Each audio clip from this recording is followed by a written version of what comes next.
Tiga bakal calon presiden dalam Pilpres 2024 mendatang, Ganjar Pranowo, Anies Rashid Baswedan, dan Prabowo Subianto hadir secara bersamaan menyampaikan gagasan mereka di hadapan seluruh wali kota se-Indonesia dalam acara Rakernas ke-16 APEXI tahun 2023 di Makassar, Sulawesi Selatan.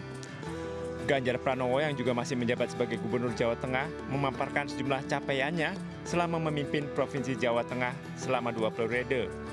Ia juga menegaskan perlunya menyelesaikan proyek-proyek strategis nasional.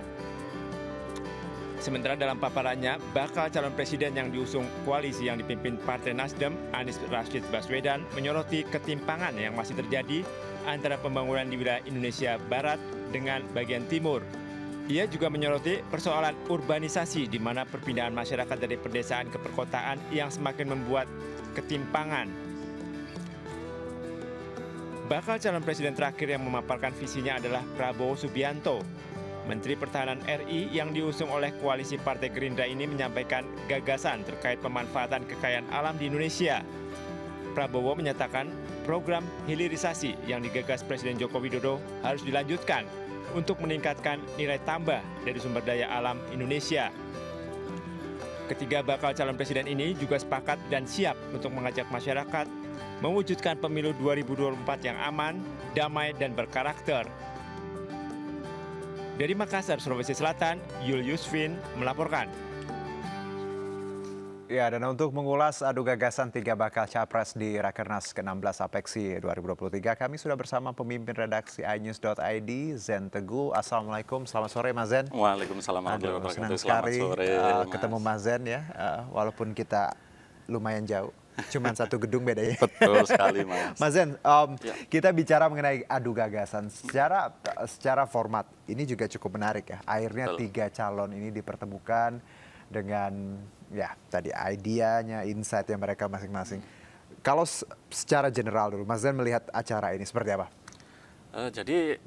Yang perlu kita pahami adalah bahwa Rakernas APEXI kemarin yang menghadirkan tiga baca pres adalah sesuatu yang sangat menarik ya. Baik. Artinya ini menjadi panggung bagi ketiganya untuk memaparkan gagasan ide-ide besar mereka dalam bagaimana membangun Indonesia ke depan. Baik. Saya kira ini dalam konteks demokrasi ini sangat penting sekali ya. Oke.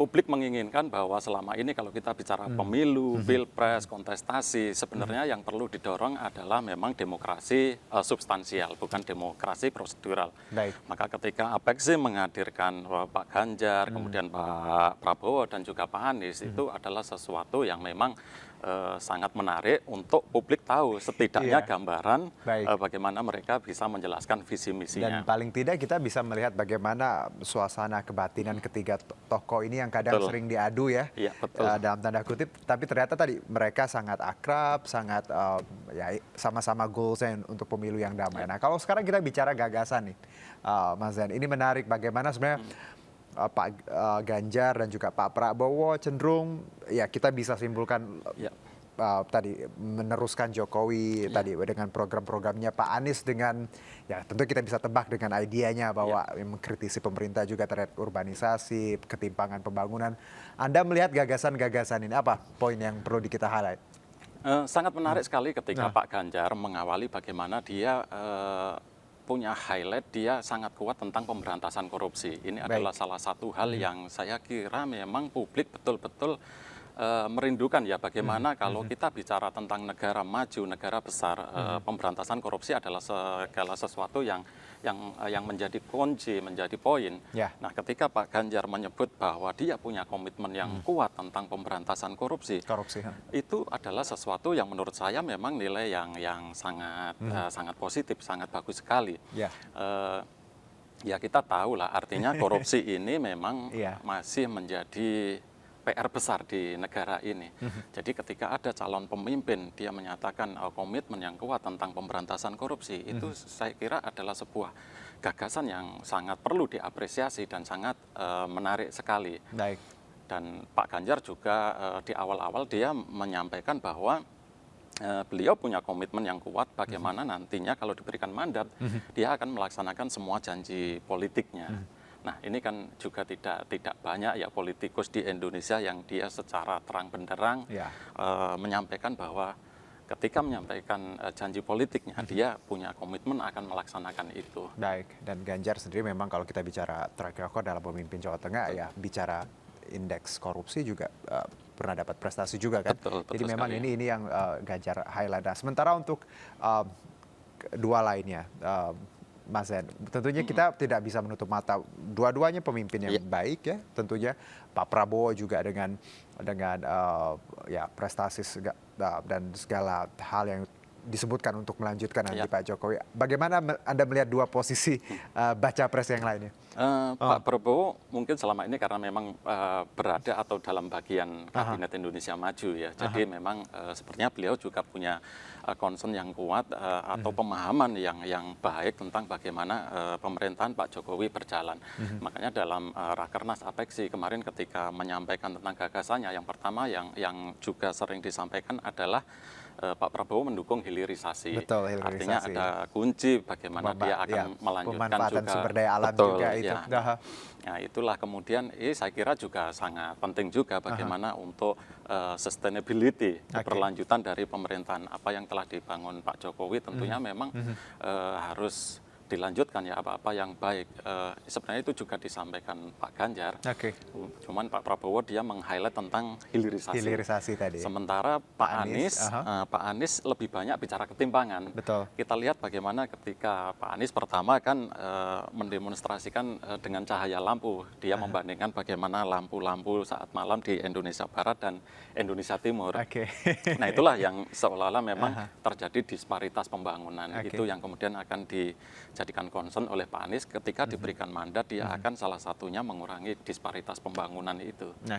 Dan lagi-lagi bahwa kita melihat ya wajar mereka punya visi misi dan juga tadi strength point masing-masing ya. Dan tiga tokoh ini sering ya kerap dibenturkan, tapi lagi-lagi kita apresiasi sekali acara kemarin bagaimana mereka memberikan insight masing-masing.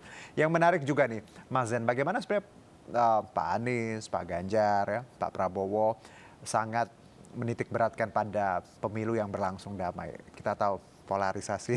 Sangat kita tajam kemarin. sudah belajar dari banyak ya baik itu pilkada maupun pilpres. Apakah ini penting disampaikan oleh tiga tokoh besar ini agar nantinya hal-hal ini bisa kita redam, Mas Zen? Satu hal yang sangat menarik dari panggung Rakernas Apeksi kemarin, sebenarnya tiga-tiganya telah menunjukkan gestur bagaimana ketiganya adalah negarawan. Jadi mereka tidak saling serang, tapi sebenarnya juga saling memuji dan mengapresiasi masing-masing. Ketika diberikan satu pertanyaan juga mereka mendefinisikan dengan sangat baik. Artinya di situ secara tidak langsung kita bisa membaca bahwa ketiganya baik Pak Ganjar, Pak Prabowo, Pak Anies dalam satu koridor bagaimana menciptakan pemilu yang damai. Dari gestur ketiganya bagaimana mereka persahabatannya atau kemudian bagaimana mereka cara menyapa dan juga di panggung narasi-narasi yang lahir dari gagasan itu kemudian kita bisa tangkap dan saya kira ini sangat penting sekali dalam demokrasi di Indonesia bagaimana pemilu yang damai, bermartabat, kemudian di antara masyarakat itu kan menghindari apa yang namanya polarisasi yang pernah terjadi di dalam pemilu sebelumnya itu betapa menjadi salah satu PR yang sangat berat dalam kita berdemokrasi. Saya kira sangat bagus sekali ketiganya kemarin itu. Iya, ini hal yang sangat menurut saya ya di luar dengan segala perbedaan yang kita punya pilihan ya. Ini yang bisa kita lihat bagaimana sebenarnya tiga tokoh ini juga sepakat bahwa nantinya harusnya pemilu damai gitu ya.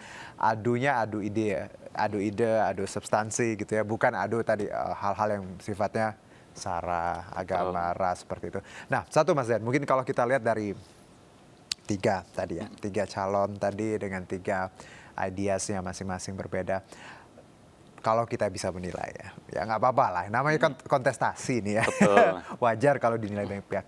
Dari tiga penjabaran tadi, dari sudut pandang Mas Zen, mana yang menurut Mas Zen memang cukup unggul dari ketiga ini?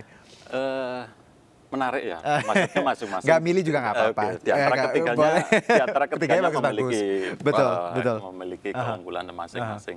Tetapi yang sering perlu kita highlight juga adalah bagaimana keberlanjutan. Baik, keberlanjutan dari apa yang telah dibangun oleh pemerintahan Pak Jokowi selama satu dekade terakhir, 2 kali periode memimpin. Nah, ini ada satu kunci selain keberlanjutan adalah percepatan. Jadi memang dan saya kira kemarin di antara kita juga sangat memahami siapa yang menyampaikan bahwa kalau misalnya dari beberapa program strategi Pak Jokowi, mana yang sudah baik tentu itu akan dilanjutkan, dan yang kurang itu kemudian akan dilanjutkan, dilakukan percepatan lah. Added value-nya lah di situ yang akan menjadi satu kata kunci ya untuk bagaimana melanjutkan pemerintahan ke depan. Jadi itu kira-kira ya Mas ya, yang bisa kita sampaikan, dan juga bagaimana kita melihat ini tadi dengan gagasan masing-masing. Tiga-tiganya luar biasa, tiga-tiganya juga punya track record yang baik ya, dengan memimpin baik itu daerah maupun nasional. Terima kasih Mas Zain Teguh, pemimpin redaksi iNews.id. Ya, jangan kapok kalau kita undang lagi. Siap.